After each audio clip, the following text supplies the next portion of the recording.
नमस्ते दोस्तों, सलाम वालेकुम, चरण स्पर्श, जय श्री राम, सत श्री अकाल। कैसे हो तुम लोग? दोस्तों, नशे से मुक्ति दिलाने का जो ये नारकोटिक्स एनोनिमस का कार्यक्रम है, ठीक है ना? तो ये जो कार्यक्रम है, ये एडिक्टों के लिए है, यानी जो लोग नशा करते हैं और नशे को बंद करना चाहते हैं। ये काम उन्हीं के लिए करता है जो नशे को बंद करना चाहते हैं। और जो नशे को बंद करना सिर्फ़ दूसरों को दिखा रहे हैं कि हाँ, मैं नशा बंद कर रहा हूँ, बंद करूँगा। देखो मैं मीटिंग जा रहा हूँ, देखो मैं डॉक्टर के जाता हूँ, देखो मैं दवाई लेने जा रहा हूँ, देखो मैं कोशिश कर रहा हूँ। लेकिन उनके अंतर्मन में नशे को अभी पूरी तरह से बंद करने की इच्छा नहीं होती है। और नारकोटिक्स एनोनिमस का कार्यक्रम जो है, ये नशे को बंद करने की इच्छा के साथ काम करता है। नशे को बंद करने के लिए इच्छा अंदर से होनी चाहिए कि हाँ, मैं नशे को बंद करूँगा, ठीक है? और उसके लिए मुझे जो करना पड़ेगा, मैं वो करूँगा। अगर ये सोचा जाए कि जो करना पड़ेगा, जो भी संघर्ष करना पड़ेगा, वो संघर्ष सिर्फ़ कुछ दिन का होगा, ठीक है? कुछ दिन का होगा, यानी नशे से मुक्ति पाने के लिए जिस दौरान नशा बंद कर रहे होंगे, उस दौरान सिर्फ़ 3 दिन की ज़्यादा तकलीफ़ों का सामना करना पड़ेगा। ठीक है? ये जो 3 दिन गुज़रते हैं, ये काफ़ी नागवार गुज़र सकते हैं। और कई एडिक्टों के साथ ऐसा भी हो सकता है ना? कि ये 3 दिन उनको कोई ज़्यादा तकलीफ़ ना हो, लेकिन ज़्यादातर एडिक्टो जो मोटा नशा करने वाले हैं, उनको ये 3 दिन बहुत भारी गुज़रने वाले होते हैं। बहुत गंभीर शारीरिक दर्दों का उसको उन नशेड़ियों को सामना करना पड़ता है। ठीक है? लेकिन ये 3 दिन 72 घंटे की जो तकलीफ़ होती है, इसके बाद जो राहत मिलेगी, वो बहुत ज़बरदस्त राहत मिलती है ना?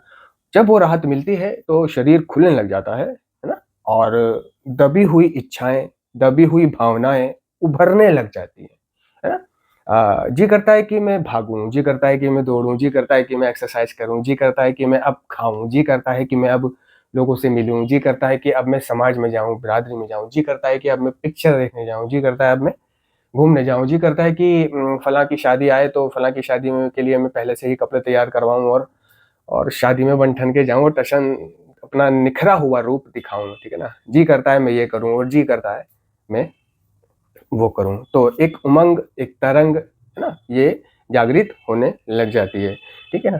तो ये जो सारी भावनाएँ जागृत हुई हैं, ये दबी हुई है, ये अंदर है हमारे नशेड़ी के, ये दबी हुई है ना? उसका कहीं घूमने को मन नहीं करेगा, जो नशा करता है, टूटन में है। शादी में जाने का मन नहीं करेगा, जो टूटन में है ना? जो नशे की टूटन में है या नशे की चक्रव्यूह में फँसा हुआ है ना? उसको आज नशा लेने जाना है और आज शादी है, तो वो नशा लेने जाएगा और फिर नशा लेने के बाद शादी में जाएगा, समझे ना? तो उसका नशा उसे कुछ भी नहीं करने देता, दुनिया नहीं देखने देता, जीने नहीं देता, हँसने नहीं देता, खाने नहीं देता, पीने नहीं देता। अंदर से उसको सुकेले रखता है, उसकी हथौड़ियों को, उसके सारे विचारों को, उसके मतलब पूरा का पूरा एडिक्शन जो है उसका नशा उसको कंट्रोल कर रहा होता है, ठीक है ना? यानी इंसान अपनी मर्ज़ी से जीने के बजाय नशे की मर्ज़ी से या बीमारी की मर्ज़ी से जीने लगता है, ठीक है? वो चाहता है कि मैं अपनी मर्ज़ी से जिऊँ, लेकिन वो बेबस होता है। बेबस, लाचार या इसको नार्कोटिक्स एनोनिमस के कार्यक्रम में कहते हैं शक्तिहीन होना, है ना? अपने एडिक्शन पर कमज़ोर होना, बेबस होना, ठीक है ना? तो ये जो 3 दिन की तकलीफ़ गुज़रेगी, ठीक है? ये 3 दिन की तकलीफ़ अ, जब होती है तो एडिक्ट घर से भाग जाता है। वो किसी भी हाल में घर से निकल जाएगा, ठीक है? तो इन 3 दिनों को वो अपने ऊपर नहीं झेलता। जब उसको नज़र आ रहा होता है कि खुला वातावरण है, खुला दरवाज़ा है, तो विचार चलते हैं उसको कि मैं इस दर्द को बजाय झेलने के रोक भी सकता हूँ, बस मुझे यहाँ से वहाँ जाने की देर है। और ये मेरा सारा झंझट, सारे दर्द, सारे तकलीफ, सारे आँसू बहना, सारा दस्त होना, उल्टी, पित्त, खाना ना खाए जाना और करवटें बदलना, बेचैन रहना, सर्दी लगना, गर्मी लगना, बीमार बिल्कुल एक बहुत ज़बरदस्त बीमारी की तरह हालत हो जाना, लोगों से अपने आप को छुपाना कि ये मुझे बिस्तर में लेटा हुआ ना देख ले, कोई घर में मेहमान आया है तो, वो हालत ख़राब रहना, वो दर्दों में, वो तकलीफ़ों में, जब वो होता है, तो उसको नज़र आ रहा होता है कि इस सारी इससे मैं निजात अभी थोड़ी देर में पा सकता हूँ। तो वो उसकी बीमारी, उसके दर्द, उसकी मजबूरी, है ना? उसकी मजबूरी कहोगे इसको आप, कि ये घर से भाग जाना या नशा लेने जाना, ये उसकी मजबूरी बन गई है, मजबूरी, ठीक है ना? ऐसा नहीं है कि वो खुद से करना चाहता है, वो मजबूर है अपने एडिक्शन की वजह से। तो वो जाकर के अपना नशा कर लेता है और वो जो उसने कुछ समय नशे से दूर गुजारा होता है, दर्द ले रहा होता है, तो वो बात खत्म हो जाती है। जैसे एक प्रेगनेंसी के दौरान जब डिलीवरी होने वाली होती है किसी लेडीज की, तो उसको बहुत दर्दों का सामना करना पड़ता है, बहुत दर्द लेने पड़ते हैं, ठीक है ना? किसी को 12 घंटे का दर्द लेना पड़ता है, तो किसी को 24 घंटे का दर्द लेना पड़ता है लेबर पेन के दौरान, किसी को जल्दी तो किसी को देर में। तो जब तक वो ये दर्द नहीं लेगी, ठीक है ना? उसको मालूम है कि अगर मैंने एक बच्चा पैदा करना है तो मुझे लेबर रूम में या लेबर पेन जो भी जहाँ भी मुझे होगा, वो मुझे झेलना पड़ेगा, ठीक है ना? और अगर मैं वो जो दर्द हो रहा है, उन दर्दों में कोई दर्द निवारक निवारक इंजेक्शन लगवा लेती हूँ, तो मेरे बच्चे को खतरा होगा या मुझे भी खतरा हो सकता है, ठीक है ना? यानी दर्द बिना बच्चा पैदा नहीं होता है, दर्द बिना किसी को ज़िंदगी नहीं मिलती है। माँ को दर्द लेने पड़ते हैं, तब जाकर के बच्चे को ज़िंदगी मिलती है। तो नारकोटिक्स एनोनिमस के कार्यक्रम में एक स्लोगन है कि नो पेन नो गेन, यानी दर्द बिना मुनाफ़ा नहीं है, ठीक है ना? तो कम से कम वो 72 घंटे के दर्द आप लोगों को लेने पड़ेंगे। बहुत से ऐसे भी होते हैं कि उन्हें इन दर्दों का सामना नहीं करना पड़ता।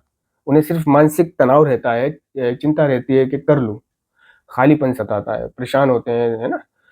मेंटल ऑब्सेशन छाया रहता है उनके ऊपर, लेकिन शारीरिक ज़्यादा कोई तकलीफ नहीं होती या नींद नहीं आएगी, खाया नहीं जाएगा, पिया नहीं जाएगा, लेकिन वो जो दर्द होते हैं कलेजे में, पेट में, वो सब नहीं होते। यानी हर किसी को नशा छोड़ने पर विथड्रॉल नहीं होते या सेम नहीं होते हर एडिक्ट को।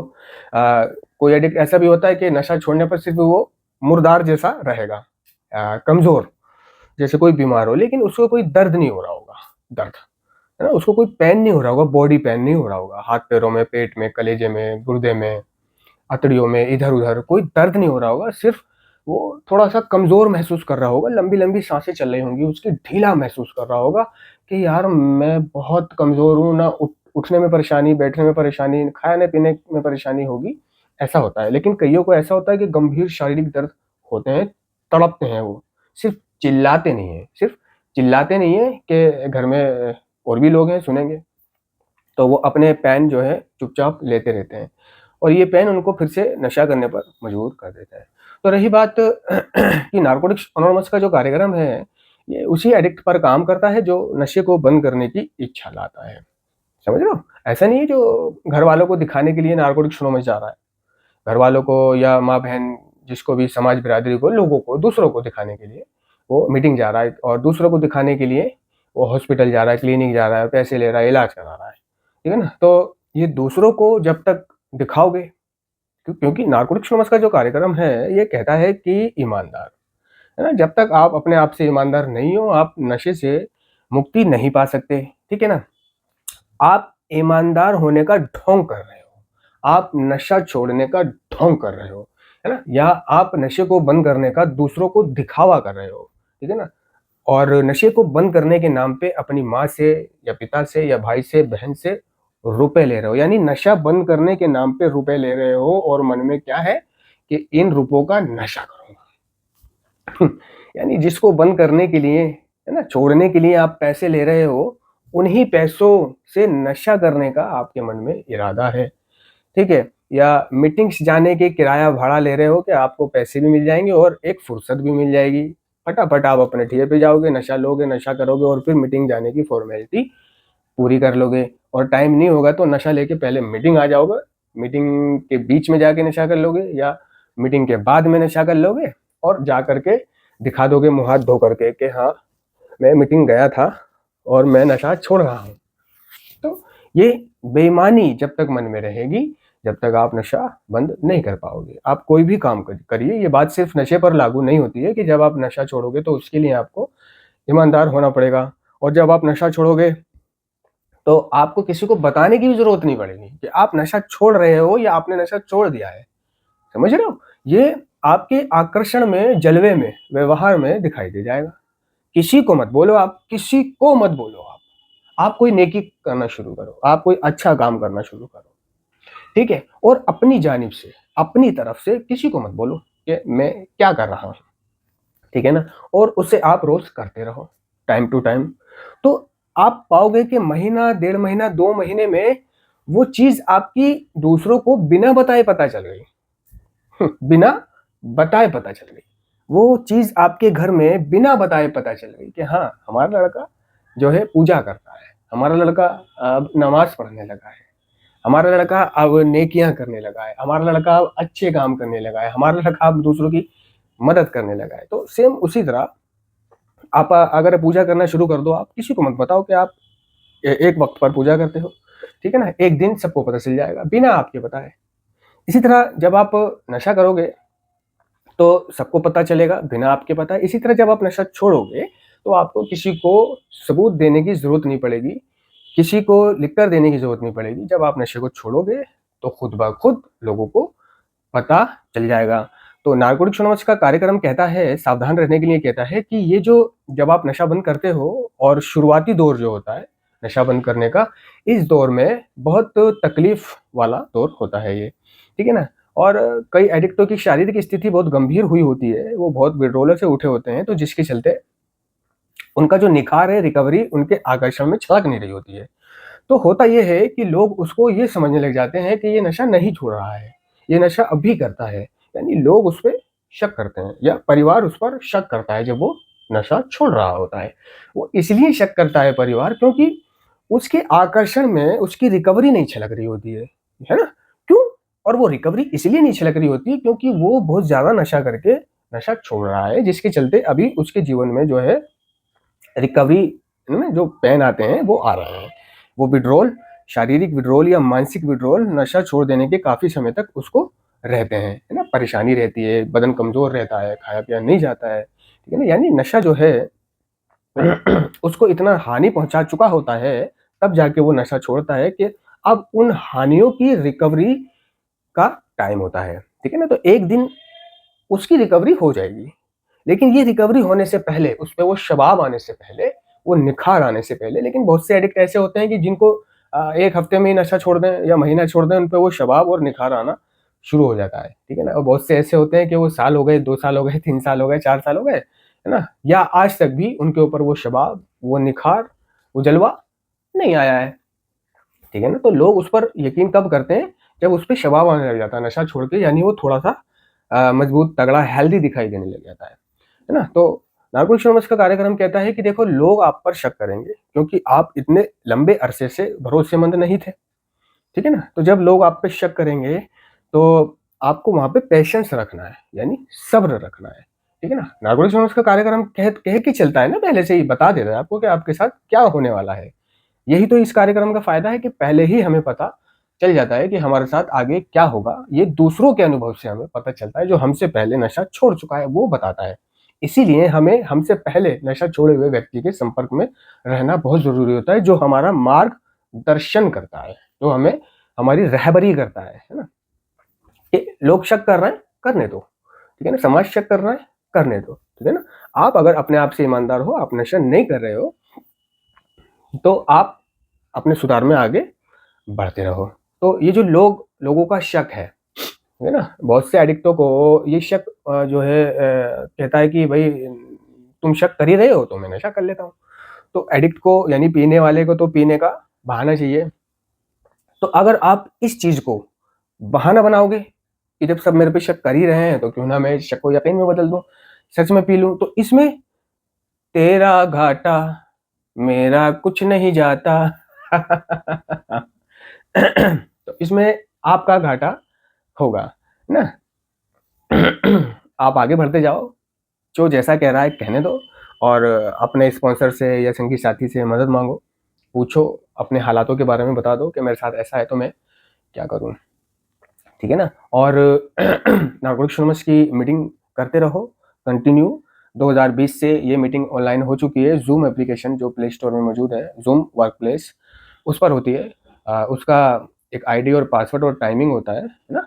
आईडी पासवर्ड डालो और टाइम टू टाइम लीड लगाओ या ब्लूटूथ और अपने सुनते रहो मीटिंग को, ठीक है? और जब आपको आप खुद शेयर करना चाहो तो उसमें ऑप्शन होता है, आप खुद भी शेयर कर सकते हो या फिर सुनिए। ठीक है ना। बहुत से लोग कहते हैं कि भाई 90 दिन तक आपको सिर्फ सुनना है, तो ये कोई लगी बंधी बात नहीं है कि आपको 90 दिन तक खामोश रहना है, सुनना है। आप चाहो तो आप शेयर कर सकते हो, ठीक है ना। लेकिन 90 दिन तक इसलिए खामोश रहने को कहते हैं, ये जो कहता है ना कि 90 दिन तक चुप रहना है, मुंह पे ताला लगा के रखना है, सिर्फ सुनना है, सुनने पे काम करना है, उसके बाद शेयरिंग वेयरिंग बाद में करनी है, 90 दिन तक सिर्फ सुनना है। तो उसको खुद नहीं पता होता है कईयों को कि 90 दिन तक आखिर सुनने का मतलब क्या है, ठीक है ना। 90 दिन तक सुनने का मतलब ये है कि एडिक्ट को, न्यू कमर को ये पता चल जाता है कि मैंने कब बोलना है, क्या बोलना है, कैसे बोलना है। उसको शेयरिंग करने का एक तरीका पता चल जाता है ना। कि अगर मेरे आगे कोई न्यू कमर आ जाए मीटिंग में, तो मैंने क्या नहीं बोलना है। अगर कोई लेडीज आए, बैठी हो, लेडीज एडिक्ट हो, या कोई किसी की खुली मीटिंग में जो आ जाते हैं परिवार वाले, माँ बाप भाई बहन कोई भी, तो वो बैठे हों, तो मैंने क्या नहीं बोलना है और क्या बोलना है। तो अगर वह लोग बैठे हों, एडिक्ट की फैमिली, तो एडिक्ट की फैमिली को प्रेरित करने वाली चीज शेयरिंग करनी है, कि जिससे कि एडिक्ट की फैमिली प्रेरित हो कि हाँ यार, ये सही जगह आ गया हमारा लड़का, है ना। और एडिक्ट की फैमिली बैठी है और आपको मालूम नहीं है, तो आप वही उल्टी सीधी शेयरिंग कर रहे हो, नीचे की ऊपर की, है ना। तो उसको ये पता चल जाता है कि कब मेरे को शेयरिंग कैसी करनी है, किसके सामने कैसी करनी है, न्यू कमर बैठा हो तो क्या करनी है, वगैरह वगैरह। तो उसको ये तरीका पता चल जाता है 90 दिनों में। तो सिर्फ इसका ये मतलब होता है कि 90 दिन तक आपको सिर्फ सुनना है, बोलना नहीं है, ठीक है ना। लेकिन अगर आप इस चीज को किसी से पूछ लो कि भाई ये 90 दिन तक क्यों सुनना होता है, किसी समझदार व्यक्ति तक क्यों नहीं सुनना होता है, क्यों बोलना नहीं होता है, तो पता चल जाएगा। जैसे कि अब आपको पता चल रहा है, तो आपको जो है ना संभल के बोलना होता है। जैसे एनोनिमिटी के सिद्धांतों पे काम करते हुए बोलना होता है। किसी का नाम नहीं लेना, किसी जगह का नाम नहीं लेना, किसी संस्था का नाम नहीं लेना, किसी व्यक्ति का नाम नहीं लेना, नशे से जुड़े नामों का नाम नहीं लेना है ना। तो और किसी पर उंगली नहीं उठानी है और अपनी बात भी कह देनी है। कोई न्यू कमर बैठा हो तो प्रोग्राम के खिलाफ बात नहीं करनी है कि प्रोग्राम कुछ नहीं है, मैं ये वो वगैरह वगैरह, बीमारी है वो। तो ऐसी बात नहीं करनी है कि जिससे उसे लगे कि यहाँ से चला जाना चाहिए ना। या फिर कोई ऐसी बात नहीं छेड़नी है, या कुछ फैमिली बैठी हो वगैरह वगैरह। आप समझ रहे हैं मैं क्या कहना चाहता हूँ। तो वो जो 3 दिन के विड्रॉल होते हैं दोस्तों, उन विड्रॉलों को, यानी प्रत्याहरण को, नशीले पदार्थों के प्रत्याहरण को निकालने के लिए आप एक काम कर सकते हो। आप किसी नशा मुक्ति केंद्र में या किसी डिटॉक्सिफिकेशन सेंटर में, ठीक है ना, बेहतर रहेगा कि नशा मुक्ति केंद्र चले जाएं। कोई 15-20 दिन के लिए, 1 महीने के लिए, 1 महीने की फीस दो और 1 महीने के लिए चले जाओ, ठीक है। और 1 महीने बाद आपके वहाँ विड्रॉल निकल जाएंगे। वहाँ आपको जो पेन होगा, दर्द होगा, तकलीफ होगा, तो उस तकलीफ में आप भाग नहीं पाओगे, क्योंकि वो भागने वाली जगह नहीं है। घर पे रहोगे तो भाग जाओगे। वहाँ पे और भी तुम्हारे साथ एडिक्ट होंगे, एक सामूहिक चिकित्सा होगी, माहौल ऐसा होगा, तो माहौल का बहुत बड़ा फर्क पड़ता है। तो आपका दर्द बांटने वाले होंगे, और जो दर्द आपको हो रहा होगा वो आपके बराबर वाले को भी हो रहा होगा। जो पीड़ा आप भुगत रहोगे, तो घर पे तो आप अकेले भुगत रहोगे, लेकिन किसी डिटॉक्सिफिकेशन सेंटर में या नशा मुक्ति केंद्र में कई सारे वो पीड़ा भुगत रहे होंगे जो तुम भोग रहे होंगे। तो तुम्हें तुम आश्वस्त रहते हो कि मैं अकेला नहीं हूँ। तो आपस में बातचीत कर लेते हैं, दुख दर्द बांट लेते हैं, और अपने इस तरह धीरे धीरे आपका डिटॉक्सिफिकेशन हो जाता है। और थोड़ा सा आपका नहाना धोना, खाना पीना, उठना बैठना, बॉडी फिट फॉर हो जाएगी। थोड़ा सा आपको बीमारी के बारे में, नशा छोड़ने के बारे में, छोड़े रखने के बारे में, इन रास्तों के बारे में एक जानकारी, नॉलेज मिलेगी, और आप एक अच्छा महसूस करोगे। और फिर आप बाहर आ जाना। वहां से बाहर आकर अगर आप अपना दिमाग चलाते हो कि मीटिंग में कल से चला जाऊंगा, या मीटिंग में ये काम करने के बाद कर लूंगा, या फिर ऐसे कर लेता हूँ, वैसे कर लेता हूँ, तो नहीं, दिमाग नहीं चलाना है, ठीक है ना। अपना डॉक्टर खुद नहीं बनना है। उसी दिन से आपको शारीरिक तौर पर, यानी वर्चुअल मीटिंग करनी है ना, और दिमाग नहीं चलाना है। और जिन लोगों को मतलब मीटिंग उपलब्ध नहीं हो सकती है, वो दूर दराज रहते हैं या कोई मजबूरी है, तो वो ऑनलाइन मीटिंग करेंगे रोजाना, टाइम टू टाइम। और मीटिंगों को सुनेंगे ध्यानपूर्वक, ना कि सिर्फ फॉर्मेलिटी पूरी करेंगे। देखो, फॉर्मेलिटी पूरी करने से कुछ नहीं होता, दिखावे से कुछ नहीं होता। आपको ईमानदार बनना पड़ेगा और अंदर से गट लाने पड़ेंगे कि मीटिंग का टाइम हो गया है, तो मीटिंग में सुनूंगा और सुनकर उस पर अमल करूंगा, तो आपके जीवन में काम होगा। आप नशे से दूर हो जाओगे 1 महीने के अंदर अंदर।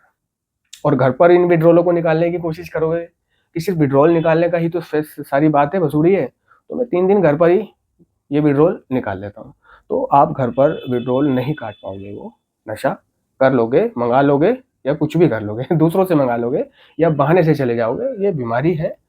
तो देख लेना आपको जो अच्छा लगे, बाकी इच्छा आपकी है। धन्यवाद।